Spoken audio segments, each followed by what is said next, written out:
Hi friends, எல்லோருக்கும் வணக்கம். எல்லோரும் எப்படி இருக்கீங்க? நல்லா இருக்கீங்களா? இன்றைக்கி அந்த கதையோட அடுத்த பகுதி தான் பார்க்க போகிறோம். அதுக்கு முன்னாடி நீங்கள் சொல்கிற விஷயம் என்ன அப்படின்னு கேட்டிங்கன்னா, மறக்காமல் நம்ம இந்த சேனலை சப்ஸ்கிரைப் பண்ணிக்கோங்க. கீழே இருக்க பெல் பட்டனையும் கிளிக் பண்ணுங்கள். அப்போ தான் நான் போடுற வீடியோஸ் எல்லாமே உடனுக்குடனே உங்களுக்கு நோட்டிஃபிகேஷன் வரும். ஸோ மறக்காமல் சேனலை சப்ஸ்கிரைப் பண்ணிவிட்டு வீடியோ பாருங்கள் ஃப்ரெண்ட்ஸ். வாங்க நம்ம கதைக்குள்ளே போகலாம்.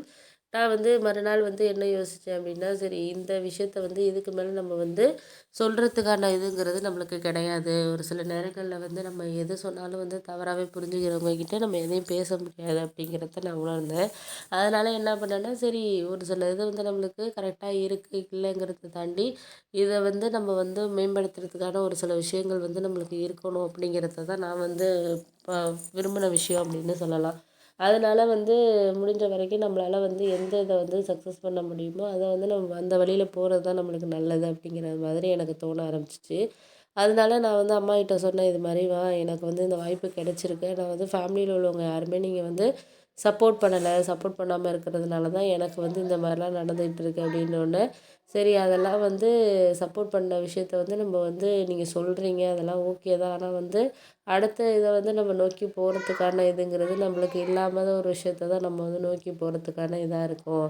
அதனால் முடிஞ்ச வரைக்கும் நம்மளால் எதையும் இந்த இடத்துலையும் சரி எதுலேயுமே சரி நம்மளுக்கு இது கரெக்டான வேலை இருக்கா என்னங்கிறத மட்டும் நம்ம பார்த்துக்கிட்டோன்னா போதும் அப்படின்னோடனே, சரி அதெல்லாம் ஓகே தான், நான் இல்லைங்களே. ஆனால் போக போக நம்மளுக்கு ஒரு சில விஷயங்கள் புரிய ஆரம்பிக்கும். அது புரிய ஆரம்பிக்கிறப்ப நம்மளுக்கு கரெக்டான வேலை நம்ம சரியான இது பண்ணுறதுக்கான இதுங்கிறது நம்மளுக்கு இருக்கும் அப்படின்னோடனே, இப்போ சில நான் யோசித்தேன், சரி கரெக்டு தான் நீ சொல்கிறதெல்லாம் கரெக்டு தான் இல்லைங்களே. ஆனால் அடுத்த ஒரு இதை நம்ம நோக்கி போவோம் பண்ணோம் செஞ்சோங்கிறத காட்டியும் இது இது கரெக்டாக இருக்குது இல்லைங்கிறத நம்ம முடிஞ்ச வரைக்கும் நம்ம பாசிட்டிவாக எடுத்துகிட்டு போனோம்னாலே போதும் அப்படிங்கிற மாதிரி எனக்கு தோண ஆரம்பிச்சிச்சு. அதனால நான் சரி இதுக்கு அடுத்தது நம்ம ஒரு நல்ல நாளைக்கு நம்ம வீட்டில் யார்கிட்டையும் எதுவும் அந்த அளவுக்கு பேசாமல் இருக்கிறது தான் நல்லது. பேசினோன்னா பிரச்சனை வருது. நம்ம எது பேசினாலும் தவறாக நினைக்கிறாங்க அப்படிங்கிறப்போ நம்மளுக்கு அதுக்கான இதுங்கிறத நம்ம கொஞ்சம் விட்டு கொடுத்து போகிறது தான் நம்மளுக்கு ஒரு புத்திசாலித்தனம் அப்படிங்கிற மாதிரி எனக்கு தோண ஆரம்பிச்சிச்சு. அதனால நான் முடிவு பண்ணிட்டேன், சரி இதுக்கு மேலே நம்ம எந்த ஒரு விஷயத்தையும் அப்ளை பண்ணுறதுக்கு முன்னாடி நம்மளால் எது எது கரெக்டாக இருக்கோ அதை நம்மளுக்கு ஒரு முறையாக எடுத்துகிட்டு போகணும் பண்ணணும் செய்யணுங்கிறத நான் முடிவு பண்ணிவிட்டு, சரி இதுக்கப்புறம் வேண்டாம், நம்ம எந்த ஒரு இதையுமே நம்மளுக்கு பாசிட்டிவாக எடுத்துகிட்டு போகிறது தான் நம்மளுக்கு நல்லது அப்படிங்கிற மாதிரி நான் முடிவு பண்ண ஆரம்பித்தேன். அதுக்கப்புறம் தான் நான் என்ன யோசித்தேன்னா, சரி வீட்டில் நம்ம ஒரு விஷயத்த எதையுமே எக்ஸ்பெக்ட் பண்ணிக்கிட்டு இருக்கிறத விட அதை தாண்டி எந்த இதையும் ச சொல்லாமையோ இல்லை இது பண்ணாமையோ நம்ம இருக்கிறதுக்கான காரணங்கள்ங்கிறது நமக்கு தெரியாமல் இருக்குது அப்படின்னோடனே, நான் அதுக்கப்புறம் தான் முடிவு பண்ணேன், சரி இது இந்த விஷயத்த நம்மளுக்கு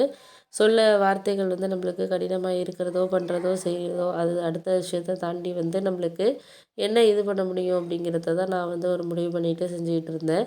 அடுத்த நாள் என்ன ஆச்சுன்னு பார்த்தீங்கன்னா, நம்மளுக்கு எதுவுமே அப்பாங்கிட்ட நான் பேசாமல் ஒரு முடிவு எடுக்காமல் இருந்ததுக்கு காரணம் என்னென்னா, அவர் நம்ம எந்த ஒரு வார்த்தை சொன்னாலும் அது ஒரு தவறாகவே புரிஞ்சுக்கிறாரு. ஒரு எடுத்துக்கிற விதங்கிறது ரொம்பவே இதாக இருக்குது அப்படிங்கிறப்போ, அதை நம்ம பா நம்ம ஒரு முடிவு எடுத்திருக்கோம் அப்படிங்கிறத தாண்டி நம்மளுக்கு அது சரியாக இருக்குது அப்படிங்கிறத தாண்டி நம்மளுக்கு எந்த ஒரு விஷயம் நம்மளுக்கு புரியாத மாதிரியே தான் நம்மளுக்கு இருந்துகிட்டு இருக்குது அப்படிங்கிறது மாதிரி தான் எனக்கு இதாக இருந்துகிட்டு இருந்துச்சு. அதனால் நான் முடிஞ்ச வரைக்கும் நம்மளால் எந்த ஒரு இதையும் சொல்ல முடியாத வார்த்தைகள்னு நம்மளுக்கு இருக்கும். அதை மாதிரியான வார்த்தைகளை தான் நம்ம வாழ்க்கையில் எடுத்துகிட்டு போயிட்டுருப்போம்.